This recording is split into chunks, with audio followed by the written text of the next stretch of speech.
چې کله یو سړی منځونه کوي روزي نشي دعوتونه او حجونه او ګیره پرېخه او پړګي والے او دا خو چې د کافر په صف کې ودرېدو رسول الله فرمایي چې د حکم د کافر دی که ودی وجل دا مردار دی که وجل شهید شوی کمان دی ورنه واخصو اسلحه دی ورنه واخصو ګوردا سره پر غنیمت سوچو د فهم لپاره یو مثال ذکر کوم به بده باندې هر سړی باندې سوچو اسلام دې نشي ولې چې سړی دې منځونم کوي درسونه دې کوي پړګي دې تړي او حج دې کوي او صدقې دې کوي روزي دې نشي قیام الليل ولې د کوپر بخوا کې اورم سولېګم رسولېګم مال ته اخلم او دې جب کې اچوم بلډینګم کورونه به جوړوم هلکه زمو مسلمان هم دا اسی دروغجن سړی دی دروغ وای اې دې مثال په واقع نفس الامر کې دې شي لکه او داس یو سړی او داس وکړي چې معمولی غو هوا ته لاړه دا او داس چې دا کومنګ وکي لیکن دنه واقعشتا ماتون کې شتا چې دنه لک حواله سم خیال او داس ما شو کنه شتا کدا سړی دا خبرو کې چې لکه ما په شامپو باندې د مخ منځلو په صابون باندې مې د لاسونو منځلو دا کیمیو منځلو ډیر زور مې کړی دی من به ورته چې ارشد کړي هغه دې کړی دی خو چون کې ستاره معمولی غو حواله دستا او داس ماده د اسلام دینم د قشه مثال لري لکه او داس کمن شرط لا اله الا الله وي د کفر بخوا کې بيدونه سوريګو کمن انت سوريګو زمون په دې صورت حال لکه څنګه چې د عباس فیصله وکړه رسول الله دې شړې کې به ایمان نشي پاتې کېږي اسلام چې موږ راوړو ایمان چې راوړو داسې نواقض لري توجه تقریبا په یو درشینو باندې اسلام بربادي کی څو شینو باندې ځان سره وشماري اولنې چې کله انسان کفر او شرک وکي د دې سړي ایمان او اسلام برباد شي دویم چې کله سړی دا وایي چې موږ د بندګۍ کوو هغه دغه بندګۍ کوي هغه دغه بندګۍ کوي به رب العالمین لرسیږي د دې سړي کفر اسلام برباد شو کفر راغی سوره هود سوره زمر کې الله په رد کړي شیخ الاسلام ابن تیمیه رساله ولیکلا الواسطه بین الحق والخلق او خلق الله د مخلوق ما بین کې فرق دی دریمه خطرناک خبره ده محمد بن عبد الوهاب رحمه الله فرمایي وی چې کله یو سړی مشرک له مشرک ونه وي او کافر له کافر ونه وي دا سړی په خپل هم کافر شي د سیمو چې لکه زمونږونه کوم زرو شي سما او ستا په خوا کې مشرک تیریږي او کافر تیریږي او ته داغه دفاع سبا کې چې نه دا غوډه بزرګ سړی دی او پرونم دا په جمع کې حاضر او دا حج نه بګی لاړو پلاني لا نو اهل علم فرمایي چې کافر او مشرک له چا مشرک ونه ویلې دا سړی د ایمان نه خلاص دا دومره خطرناکه مسله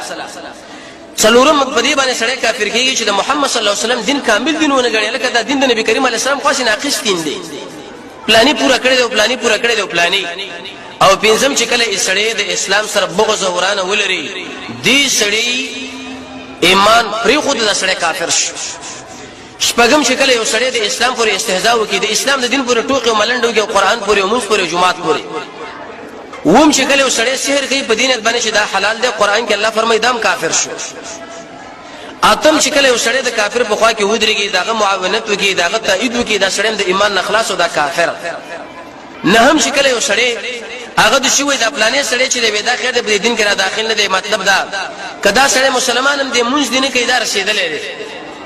ټول مسلمانان نبی کریم علیه السلام رب العالمین فرمایي تر مرګ پورې ته بندگی کوو دا په رقم ځنه ورسېدو رسول الله څومره عظیم شخصیت دی هغه مونږ کې او داري مونږ نه کوي اکثر خلک وي زمونږ پلانې سره رسیدلې دي مونږ ضرورت نه لري او لسم چې کله سړی د اسلام نه اعراض وکړي دا کافر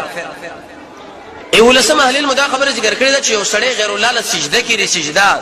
فلما جاء الاسلام بطل ذلك بالسلام ابن کثیر او خطیب شربینی فرمایي چې کله اسلام راغی نو بس دا ټول مصریف سلام علیه ختم کړي سجده مجده به واجب الله لکو بل چاله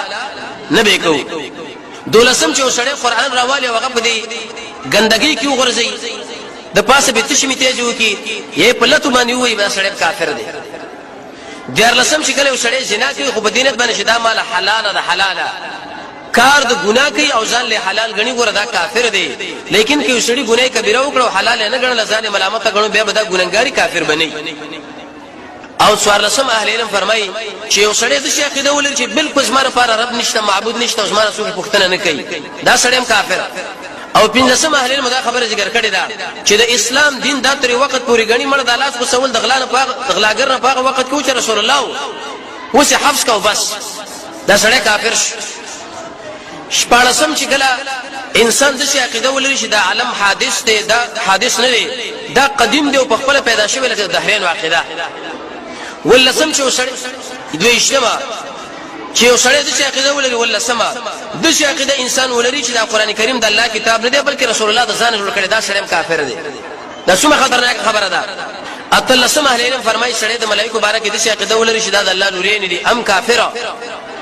او نو نسم چې محمد رسول الله نه ملګرو بارکه سړی د کوپر عقیده ولري لعنت ور باندې وای په صحابه. امام مالک رحمت الله علیه فرمای وې چې کله په سړی باندې شپه تیر شو او صبح صادق ور باندې راغی او د یو صحابي سره د ظریف اندازه کې د په غړ کې ورانه وشه ابو بکر دا رقم ترې عمر دا رقم ترې معاویه دا رقم ترې پلانې دا رقم وې دا سړی په اتفاق د ټول علماء سره کافر شو. او شلم چې کله سړی په قیامت باندې ایمان نه وړي. یو وشته محلل مدا خبره ذکر کړی دا چې د قران په مقابل کې بل قانون لا لبیک ویل در سړی کفر ثابت شو. د اسلام علماء دا خبره ذکر کړی چې سړی د ایمان په نعمت باندې ناشکری وکړي. درویشتم خلکو دا خبره ذکر کړی دا چې سړی د اسلام د ایمان په زوال باندې ونه یریږي چې دا بسمانه ختم شي. او څلورشتم مؤمنانو له ضرر ورکول د سړی ټول اعمال بربادي کافر کیږي. پنځوشتم چې کله سړی په اسلام باندې ناشکر شي. او شپږوشتم چې د اسلام د زوال یره ورسره نه او وشتم چې مسلمانانو له ضرر ور کوي. اتوشتم رسول الله فرمایي چې د خلکو په وړاندې یو عمل کوي چې ځان له بل عمل کوي د ټول عملونه الله برباد کوي. نه وشتم چې کله یو سړی د اسلام د مسلمانانو د بچیانو په سي د مسلمانانو په سي اسلحه راوالي د دشمن په تایید او دیرشمه د يهودو نصاراو سره دوستانه یو دیرشم د هغوی سره مشابهت دا یو دیرش کارونه چې کله انسانو کړ دا سړی د ایمان نه خلاص. نو رسول الله ورته ویلي وته اگر که ایمان راوړې پټه خو د کفر په تایید کې ته ولاړ تعالی ترک درکول پکار. شیخ الاسلام ابن تیمیه رحمه الله فرمایي وې کچیر د زره کفر په خوا کې ودرېدم او قران کریم ما په خپل سر باندې ولې ځکه هغه وخت شیخ الاسلام د ټول امت مسلمانانو مجاهد لوی درسیز مجاهد ده امیرو